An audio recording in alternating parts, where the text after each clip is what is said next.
J'ai décidé de partir. Je suis parti, j'étais à Paris, je faisais ma seconde année de médecine. J'ai passé quelques examens. Je suis parti le 14, c'était le 14 juin. Les Allemands sont entrés par le nord, moi je suis sorti par le sud, ce même 14 juin. Et je suis parti en voiture avec 2-3 copains. Et on a atterri.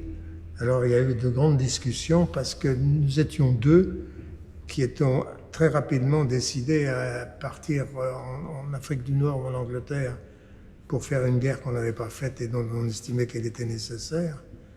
Et les autres qui ne voulaient pas entendre parler de rien. Alors finalement, on a été atterri à Bordeaux. On a essayé de s'embarquer à Bordeaux, mais il y avait plus, les bateaux anglais venaient de partir. On est allé à Bayonne, à peu près la même chose, puis à Saint-Jean-de-Luz. Et à Saint-Jean-de-Luz, on est tombé, on se promenait dans les rues, on cherchait comment faire. On est tombé sur un type qui était un lieutenant de cavalerie, en tenue. Je crois qu'il y avait à Bayonne un panneau sur le consulat britannique pour les questions militaires intéressant les Français, s'adresser à Saint-Jean-de-Luz, telle rue, tel numéro. Alors on a ouvert des yeux comme ça, on est allé à telle rue, tel numéro, il n'y avait rien. Et alors on cherchait partout, on tombe sur un officier français en tenue qui nous regarde et qui nous dit « Qu'est-ce que vous faites là ?» Alors on dit on cherche notre tante machin. Il dit « Vous voulez partir ?» Alors on dit « Oui, si c'est possible. » Et il nous dit « Écoutez, les Polonais, il y avait les civils polonais et le reste de 2 divisions polonaises qui s'étaient battues avec nous sur le front de l'Ouest, qui embarquaient sur des bateaux polonais. Et le type nous dit, disparaissez, ne restez pas là, disparaissez jusque vers 5-6 heures du soir. Et là, à ce moment-là, vous pourrez probablement embarquer. Alors, on est parti se promener. On était parti à 4, mais on restait à 2, là. Les autres lâchés. Et on est arrivé, il y avait une file.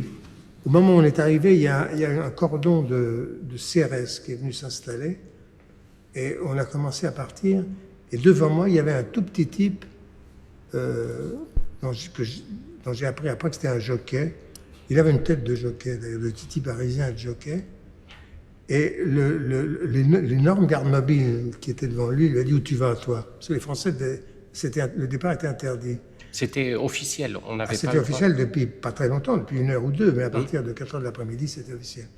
Alors le garde mobile lui dit « Où tu vas, toi ?» L'autre se retourne et lui dit « Svastika », qui était, je pense, le seul mot en ski ou en ska, c'est-à-dire polonais, qui lui vient. L'autre était tellement scié qu'il l'a laissé passer, et nous sommes engouffrés derrière le type là.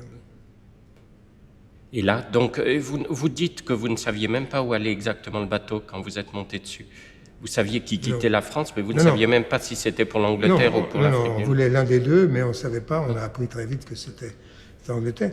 Mais alors, c'était très étonnant, ce bateau. Il y avait pas mal de jeunes, de type de lycéens ou d'étudiants, dans mon style, là, qui voulaient aller en Angleterre.